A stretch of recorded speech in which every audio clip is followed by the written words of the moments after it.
아주 교훈적인 그 우화 하나를 말씀을 준비하면서 읽게 됐습니다. 그 우화 하나를 좀 소개해 드리려고 합니다. 어느 날 참나무가 갈대를 보고 이제 이야기를 합니다. 참나무가 갈대를 보면서 이런 이야기를 합니다. 갈대, 당신은 아마도 자연이 좀 원망스러울 겁니다. 이렇게 얘기하죠. 그랬더니 갈대가, 내가 자연을 원망한다니요? 말은 안 하지만 그럴 거라는 거지요.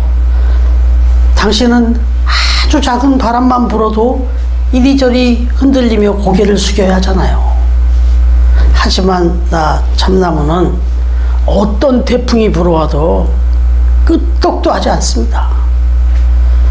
당신에게는 크고 작은 어떤 바람도 다 태풍처럼 느껴지겠지만 나에게는 그저 뭐 산들바람 정도로밖에는 안 느껴집니다. 아마도 만일 당신이 내 잎사귀 밑에 이렇게 태어났었다면 내 보호를 좀 받으면서 편안하게 살 수 있었을 텐데 좀 안타깝네요. 이렇게 참나무가 얘기를 했대요. 그러자 갈대가 정말 고맙습니다. 당신은 참 마음씨가 착한 분이군요 하면서 이렇게 저를 걱정해 주시니 고맙습니다 했어요. 그 얘기가 끝날 쯤 되니까 어디서 바람이 불어왔는지 막 큰 바람이 불러오기 시작하더니 전무후무한 여지껏 경험해보지 못했던 강한 태풍 바람이 막 불어오는 거예요. 그러자 역시 갈대는 이리저리로 막 흔들렸죠. 그때 참나무는요, 고개를 빳빳이 세우고 당당하게 서 있으면서 갈대를 또 이렇게 아주 웃으면서 쳐다보고 있는 거죠. 그런데 이 바람이 얼마나 세게 불던지 마침내 결국은 이 바람이 세게 불어서 이 참나무를 그냥 뿌리채 뽑아갖고 높여버린 거예요. 그래서 결국은 참나무는 그렇게 꾸꾸라져 버렸습니다. 그런데 여전히 갈대는 이리저리 흔들릴 뿐 그 자리에 있었습니다. 여기서 얘기가 끝이에요. 뭐가 느껴지십니까?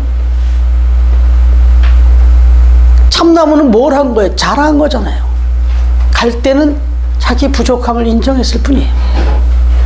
오히려 그런 참나무에게 고맙단 말까지 할 정도로 겸손했습니다. 결론은 너무나 정반대 결과가 나왔습니다. 여러분, 그래서 사도 바울은요, 이제 이 고린도전서를 이렇게 실컷 이런 말씀을 전하고 난 다음에 저 뒤에 가서 고린도 후서 저 뒤쪽에 가서 우리가 다 묵상할 건데, 고린도서 11장 30절에 보면 이런 말씀이 나옵니다. 역시 우리 리나가 한번 읽어줘야 되겠죠? 예. 고린도 후서 1장 30절.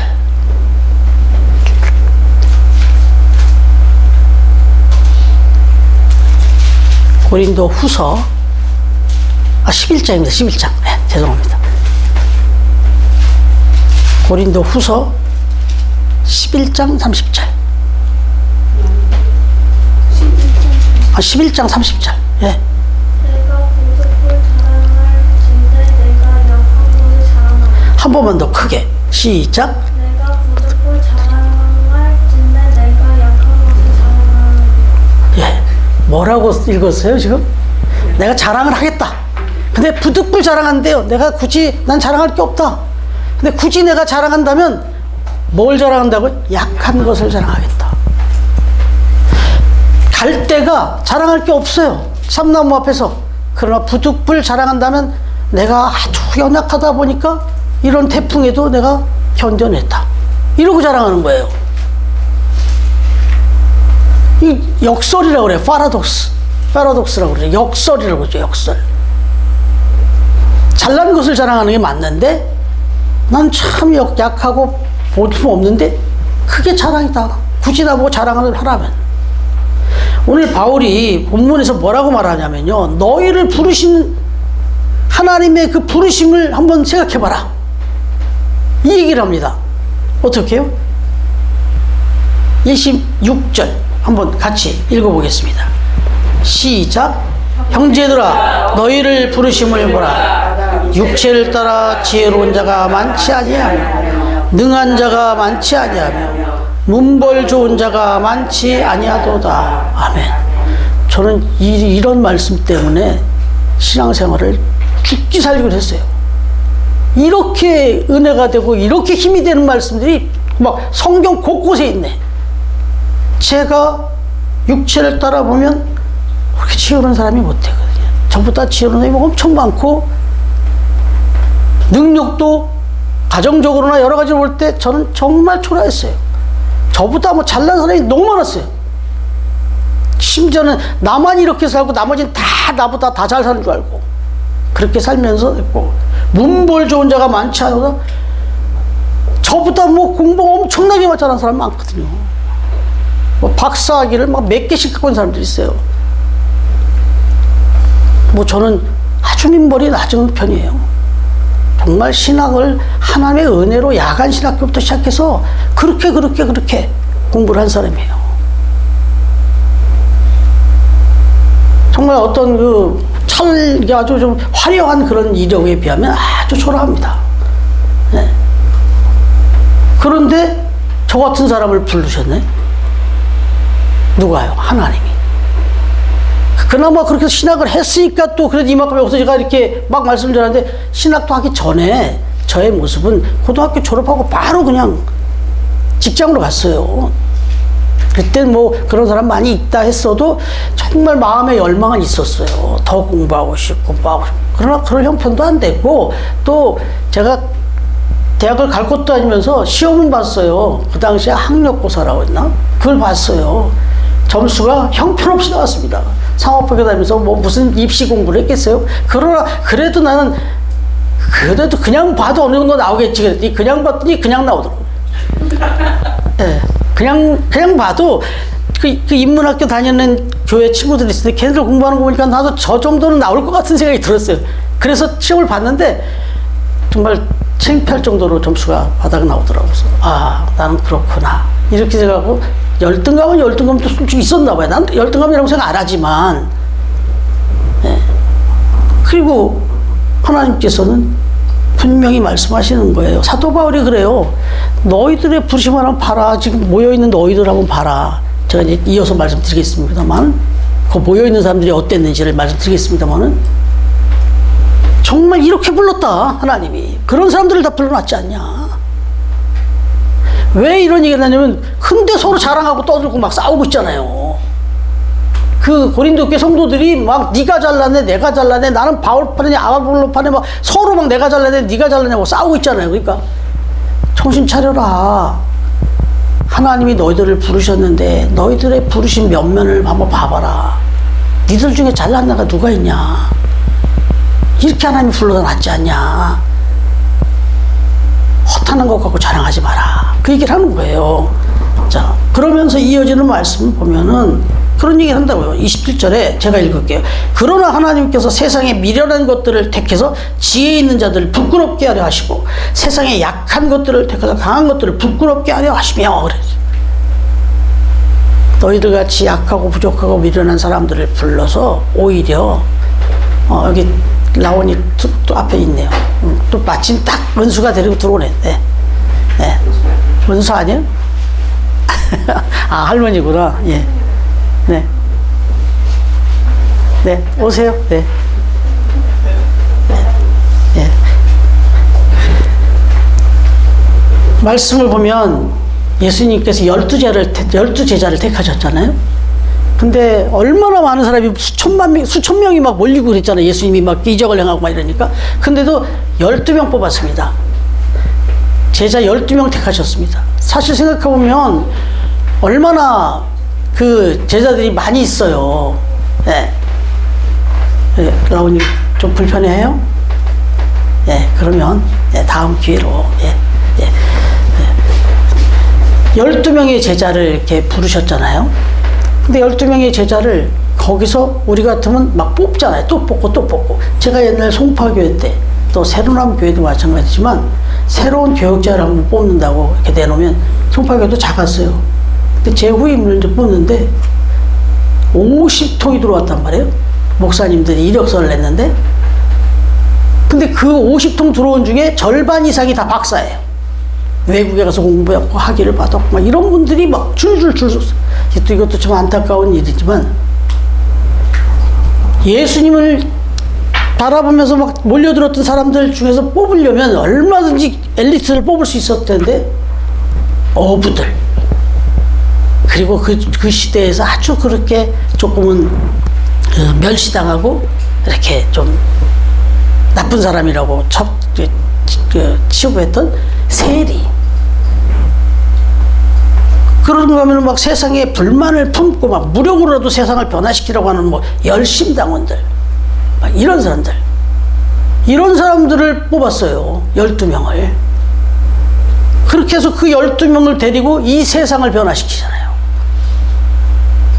정말 제자들이 얼마나 평범하고 미천한 사람들인가를 다 볼 수 있습니다. 그런데 이런 제자들 중에 베드로와 요한이 있는데, 보세요. 사도행전 4장 13절 제가 읽을게요. 그들이 베드로와 요한이 담대하게 말함을 보고 그들을 본래 학문 없는 범인으로 알았다가 이상히 여기며, 아주 점잖게 써놓으니까 그냥 뭐 그런가 보다 아시겠지만 이게 얼마나 아주 비하하는 말인지 몰라요. 베드로와 요한이 자신들 앞에서 막 복음을 전하고 막 이 말씀을 전하는데 얼마나 담대하게 기가 막히게 말씀을 막 능력이 전하고, 막 그 중에서 막 몇천 명이 막 결신하고 예수를 믿겠다고 하고 다 거의 막 변화시키는 모습을 보면서 쟤들이 별 볼 일 없는 애들인데 이렇게 놀랬다는 거예요. 무슨 얘기냐면 본래 학문 없는 범인, 아주 되게 점잖게 썼죠. 이게 뭐냐면 히브리어로, 헬라어로 아그라마토스 에이미 카이 이디오테스 이런 말을 썼어요. 근데 이 말이 뭐냐면 배우지도 못한 일자무식쟁이들, 이 말이에요. 이게 아그라마토스라는 말은 우리가 영어를 얘기할 때 문법을 얘기해요. 그라마 이렇게 얘기하는데, 그라마가 여기서 나온 말인데 말 그대로 문법이고 뭐 맞춤법도 하나 알지 모르는 일자무식쟁이들이 어떻게 저렇게 유창하게 저렇게 말을 하고 막 수많은 사람들이 막 거기에 꼬꾸라지냐 이거예요. 이거 정말 이해하지 못하겠다 이거예요. 자기들은 똑똑하고 잘났다고 생각하는데 한 명 변화시키기도 어렵고 한 명을 설득시키기도 어려운데 수천 명이 막 그렇게 뭐 거기서 거침없이 얘기하는 걸 보더니 이게 뭐냐 이랬던 거예요. 여러분, 예수님은 당시 그 사회에서 그야말로 이게 주변인, 주역일 수 없는 엑스트라급 같은 사람들, 이런 사람들을 불러다가 내가 주인공이네 하고 내가 잘나네 하는 사람들을 부끄럽게 만들었단 말이죠. 그런 하나님이다 이겁니다. 벌써 결론이 나오는데 뭘 자랑해야 되냐 이거예요. 뭘 자랑해야 되냐. 내 잘난 거 자랑하는 거 아주 하찮아진다, 우스워진다. 나같이 연약하고 부족하고 정말 천한 사람을 들어서 이렇게 사용하고 계신 그 하나님을 자랑하라는 겁니다. 기독교 역사를 한번 보시면요, 하나님께서 이렇게 힘없고 비천한 사람들을 사용해서 그렇게 힘있는 자들을 부끄럽게 하신 그런 일들이 얼마나 그 기독교 역사 속에 아주 찬란하게 기록되어 있는지를 알 수가 있어요. 이 기독교가 저 이스라엘에서 시작했는데 여기서조차도 인정을 못 받고 막 쫓겨났잖아요. 막 다 디아스포라라고 그러죠. 그랬는데 그런 사람들이 와서 로마에, 전 세계에서 지금 미국보다 더 강대한 그런 로마에 가갖고 복음을 전했는데 거기서 뒤집어지기 시작해서 사람들이 변화시키시는데 복음이 막 전해지기 됐는데, 이걸 전하러 나간 사람들도 초라한 사람들이었는데 이 초라한 사람들이 가서 복음을 전했는데 역시 이 복음을 제일 먼저 받아들인 사람들도 초라한 사람들이었어요. 이 복음을 전하는데 가난한 자, 병든 자, 더 심하게는 이 로마의 노예들한테 복음이 전해졌습니다. 여러분, 제가 이 자료를 보니까 이게 진짜 맞을까 싶을 정도인데 그 당시 로마의 노예 계층이 6천만 명이나 됐답니다. 6천만 명. 여러분 놀라셔야 돼요. 왜? 우리나라 인구가 5천 몇백만이잖아요. 우리나라 인구 숫자만큼이 노예였다는 거예요. 지금 더 로마에. 인구는 그때 한 1억이 넘었나 봐요. 예, 1억 5천 정도가 됐었나? 그래서 한 3분의 2에 가까운 게 노예였다네. 다 노예야, 다. 나머진 딱 그 위에 군림하고 잘난 척하고 호의호식하고 살고 있었던 거죠. 근데 그 수많은 노예들한테 복음이 들어갔다네요. 이 노예들 천한 사람들한테 이 복음이 들어가가지고 뒤집어 보는 거예요. 폭동을 일으켜도 괜찮을 만한 그런 불만과 원망이 많을 사람들인데, 그런 사람들이 복음을 받아들이면서 변화시키기 시작되고 자기들의 그 비천한 삶에 오히려 감사하면서 자기들을 그렇게 학대하고 그렇게 괴롭히는, 심지어는 짐승에 먹이로 던져버리고 사형으로 뭐 아주 그냥 무슨 불키듯이 그냥 불질러서 사람을 죽이고, 그렇게 아주 악랄했던 그 사람들을 더 잘 섬긴 거예요. 복음을 받아들이면서. 그러면서 이 세상을 변화시키기 시작한 겁니다. 그래가지고 로마가 무너지기 시작합니다. 아니, 로마 인구의 80%까지 갔답니다. 그리스도인이, 크리스찬이. 이런 노예들을, 이런 비천한 사람들의 복음과 그들의 그 신실하고 진실한 삶에 녹아져 버린 거예요. 그래갖고 로마가 뒤집어 엎어져갖고 313년에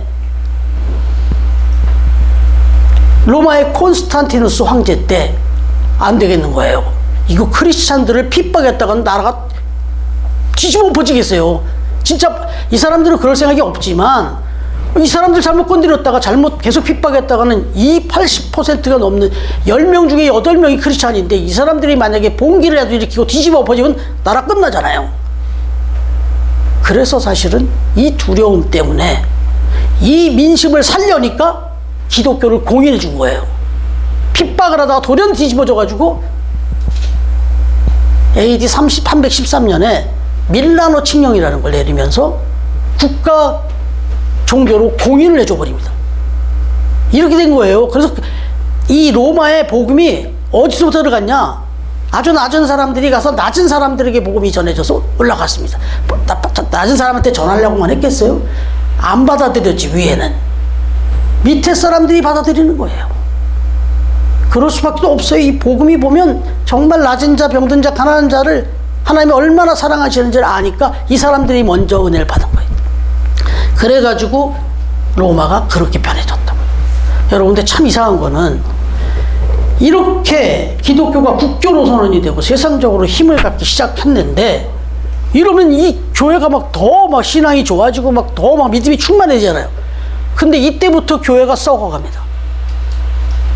이때부터 교회가 이제 힘을 얻고 자유를 얻고 대접을 받기 시작하니까 막 교황이 국왕을 임명할 정도니까.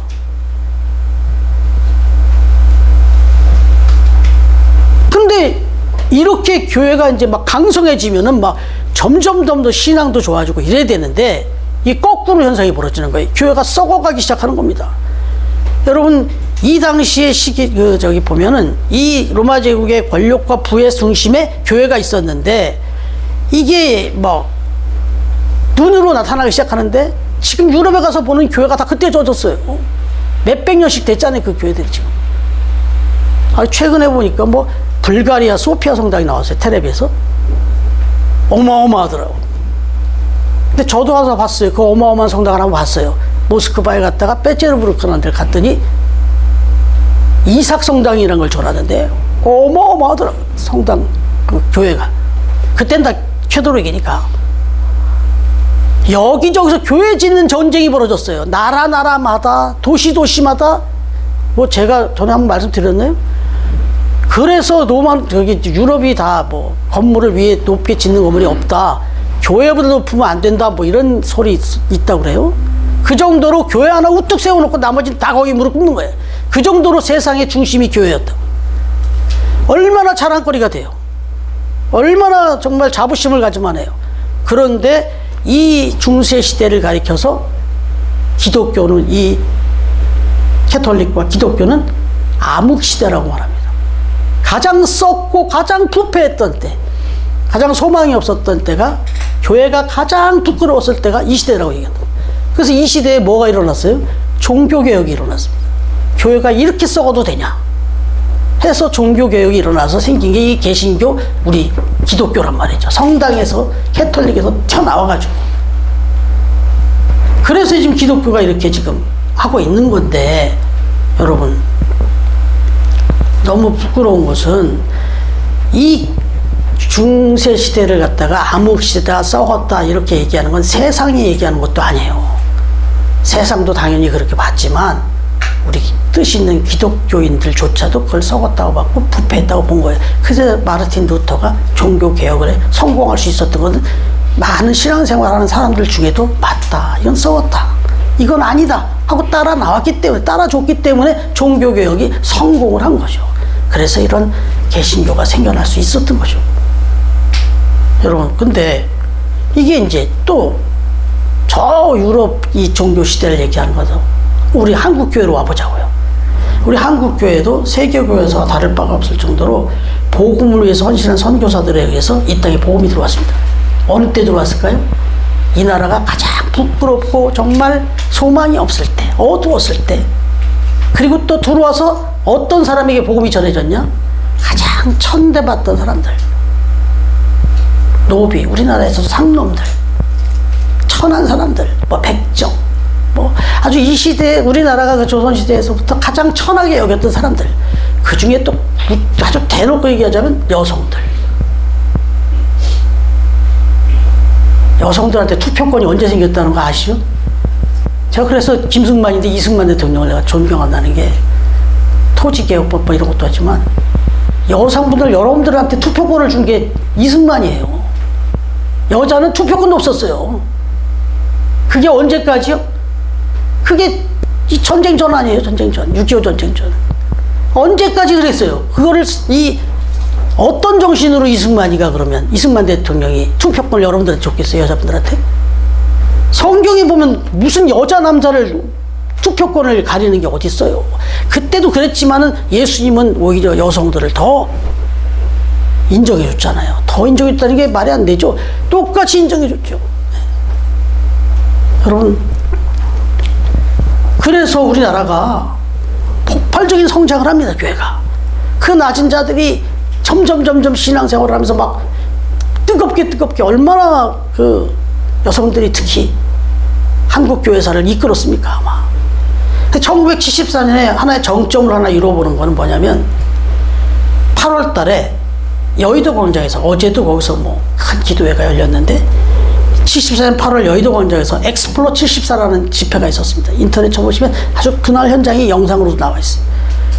그때 당시에 100만 명이 참석을 했다고 해요. 여의도에 지금 공원이 그때 있지만 여의도 광장이 있을 때. 그 100만여 명이 모여가지고 통성으로 기도하는 그런 모습을 세계 교회에 이게 다 중계가 됐습니다.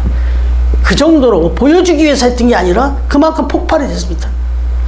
이렇게 한국 교회가 이 나라 가장 어둡고 절망적인 상태에 있을 때 도리어 정말 폭발적인 성장을 하면서 세계 교회에서 제일 큰 교회 10개를 꼽으면요, 지금 여기 지금 최근 자료는 아니고 벌써 몇 년 전인데, 전 세계에서 제일 큰 대형 교회 10개를 딱 선출했더니 우리나라 교회가 6개더래요. 장로교회도 제일 큰 교회가 여기 있고요. 그 다음에 순복음교회죠. 제일 큰 교회 있고. 뭐 이렇게 저렇게 전 세계적으로 10교회, 대형 교회, 제일 큰 교회, 이 대형이 진짜 그야말로 숫자예요. 그야말로 크기예요. 교회 크기. 이걸로 따졌더니 10대 교회에 6개가 우리나라. 이 정도로 폭발적인, 얼마나 자랑스러워요. 얼마나 자랑할 게 많아요. 그런데 여러분, 지금 한국 교회가 자랑스럽습니까? 세상 사람들한테 아주 존경받습니까? 어마어마하게 욕을 먹고 있어요. 지금 개독교라고 그래. 개독교. 어떻게 이런 욕을 받습니까? 생각해 보세요. 지금보다 훨씬 우리보다 약할 때 3.1절이 어제였는데, 3.1절 106주년을 맞이했지만 그 일제 그 치하에서 1919년에 그 태극기를 들고 나와서 대한독립 만세를 외쳤잖아요. 근데 그때 기미독립선언문이라고 하는 것을 그 파우더공원을 했잖아요. 그때 33명이 민족 대표가 나왔어요. 그런데 기독교가 그 당시 1%나 되나? 그랬는데 민족 대표 33명 중에는 16명, 그리고 저 천도교가 15명. 그러니까 우린 기독교 대표자가 제일 많았어요. 33명 중에.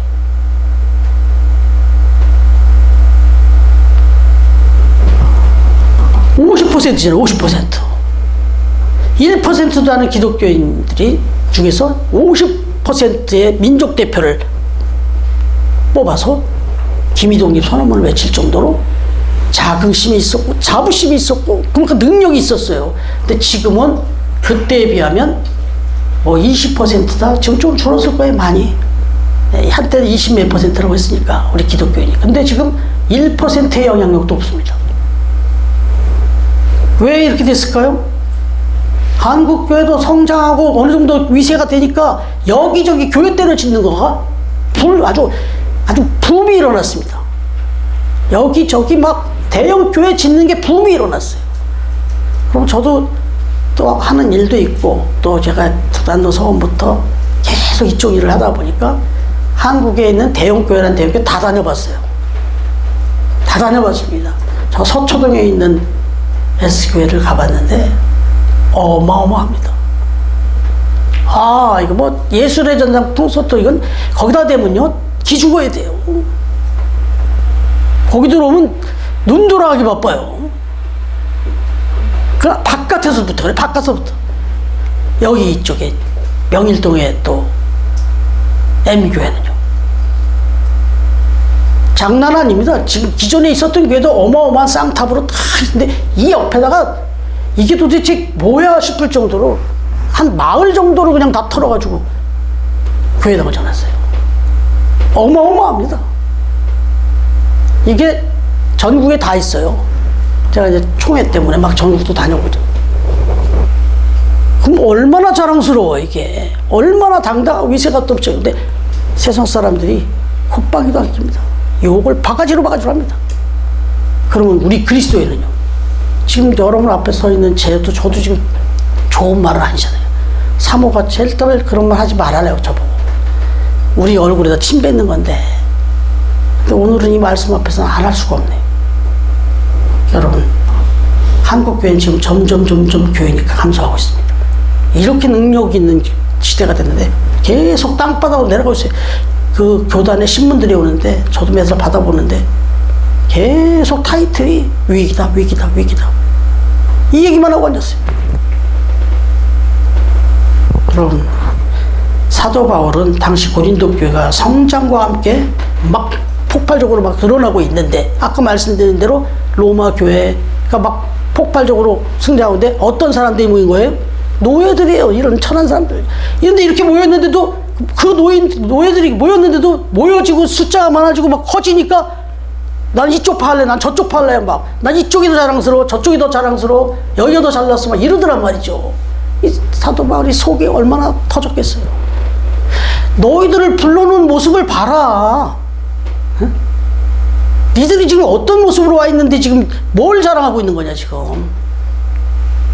지난주에 말씀드린 니들이 자랑할 것은 십자가밖에 없다. 예수님밖에 없다. 하나님밖에 없다. 정신 차려라 제발. 이 얘기를 한 겁니다. 여러분, 한국교회도 분명히 위기 맞죠? 예? 제가 이렇게 말씀드렸는데 공감 안 되세요? 되잖아요. 위기잖아요. 그럼 정신 차려야죠. 뭘 자랑해야 되겠어요? 여러분, 교회는 세상의 가치가 뭐예요? 물량이잖아요. 흙이잖아요. 예? 물량과 크기 자랑하는 거지 뭐 규모 자랑하는 거지 뭐 있어요. 근데 교회도 여기에 같이 함몰돼가지고 그걸 자랑하고 있어요. 그걸 든든하게 생각하고 그게 난 줄 알아요. 말씀드렸잖아요. 그게 아니라고. 진짜 중요한 건 저와 여러분 안에 있는 복음, 저와 여러분 안에 있는 하나님, 저와 여러분 안에 있는 그 믿음이 얼마나 크냐 작냐가 진짜 자랑거리가 돼야 되는 거예요. 그런 의미에서 전 여러분 앞에서 정말 자랑하기 게 많아요. 하나님 앞에서 받은 간직이 너무 많아서 난 자랑스러워요. 하나님 앞에서 받은 그 믿음이 너무 커져서 너무 감사해요. 전 자랑해요. 막 자랑하고 싶어요. 여러분들하고 여러분 앞에서 제 믿음이 얼마나 큰지 보여드릴까요? 막 이러고 싶어요. 제 키 자랑하고 싶진 않아요. 네. 그럼에도 불구하고 또 내가 키 높이 구두를 신고 있는데 저는 그런 거 자랑하고 싶지 않고 누구보다 내가 더 잘생겼다. 제가 어떻게 자랑해요? 제가 강임 집사님 앞에서 제가 제 인물을 어떻게 자랑하겠어요? 네?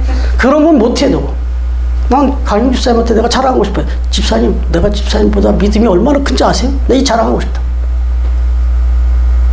이 얘기는 진짜 지혜로운 거잖아요. 하나님을 자랑한다? 온 세상의 만왕의 왕 되시고 모든 것의 주인 되신 그 하나님을 내가 아버지라 부르면서 자랑할 수 있다. 이걸 자랑하시라는 거예요. 십자가를 자랑하시는 거예요. 참, 아주 노골적으로 질문 한번 해볼게요. 여러분, 우리 처음 교회 자랑은 뭐입니까? 여러분, 처음 교회 그러면 뭐가 자랑스럽습니까? 할 말이 없습니까? 제가 더 노골적으로 질문을 해볼게요. 건물이 자랑스럽습니까? 교회 건물이 있습니까, 우리가? 자랑할 게 없습니까, 그래서? 교인 수가 너무 많아서 자랑스럽습니까? 그래서 교인 수가 지금 어떻게 이 정도면 많은 거 아니야? 하고 자랑스럽습니까? 그러면 재정은요? 재정 담당하시는 두 분, 재정을 정리할 때마다 우리 교회는 재정이 이 정도 되는구나. 자랑스럽다. 그렇습니까? 그러면 다시 물을게요. 그래서 우리 교회는 자랑할 게 하나도 없습니까? 목사의 학벌이 자랑스럽습니까? 그래서 특별히 뭐가 들은 게 없는데 또 연세대까지 가서 공부했어요. 그런데 제가 분명히 고백하지만 학위를 받으러 가서 공부한 게 아니에요. 거기 가서 연세대학교 공부해가지고 무슨 학사, 석사, 박사를 받은 게 아니에요. 저는 그냥 그 공부, 거기서 배우려고 했던 그 코칭이라고 하는 그게 좋아서 하나님들 강청을 하고 가서 배웠어요. 그거지, 거기 가서 뭐 학위 딴 거 없어요. 여러분, 말씀드린 이런 것들이 없어. 건물, 교인, 재정, 이런 게 없어갖고 부끄럽습니까? 아니라는 거예요. 제가 어디 가서 교회 얘기만 나오면 성도, 목사들하고 만나면 얘기할 것도 없고 거기 부수이고 이렇게 할 것 같아요? 아니요, 지금 제가 자랑하는 이 자랑을 갖고 굳이 제가 먼저 떠들진 않아요. 근데 교인, 무슨 자랑대회 막 나오면은 못 견디겠어요, 제가. 당신들 지금 뭘 자랑하고 있는 거냐. 그 사람들 앞에서 제가 우리 교회 성도님들 한 분 한 분의 신앙을 자랑합니다. 여러분들의 그 섬김 모습들을 제가 받은 그 감동을 그대로 나눕니다. 다 깨갱이에요. 다 죽어요. 다 죽어요, 전부 다. 그 자랑하던 거 쏙 들어갑니다, 다. 우리 교회는 어떤 프로그램이 있고 뭐를 하고 있고 이런 거 쏙 들어갑니다. 제가 우리 자랑하는 것 중에 니나 얘나 얼마나 자랑하는데요.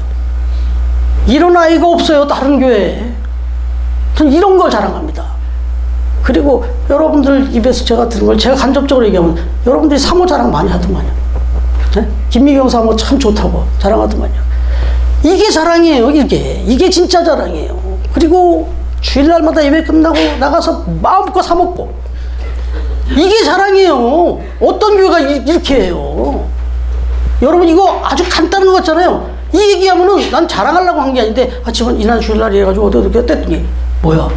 주일날 예배 끝나고 그런 데를 가? 자유하잖아요, 우리가. 이게 자랑이에요. 이런 분들이 지금 몇 분이 모여 있어요. 그러니 우리 교회가 진짜 큰 교회지. 진짜 자랑스럽지. 서로 사랑하고 섬기고 그 찬양 또 부르려고 합니다. 여러분, 마음속에 이런 진정한 자유를, 진정한 자랑거리를 가지고 당당하게, 그리고 이 한국교회를 오히려 우리가 품고 기도해주면서 이 세상의 교회가 처음 교회처럼 처음 교회가 돼서, 초대교회가 돼서 하나님이 기뻐하시는 그 교회들로 새롭게 거듭날 수 있도록 우리 처음 교회는 모범이 되고 또 우리의 영원한 자랑이 되시는 주님의 이름으로 이 말씀을 선포합니다. 아멘. 네.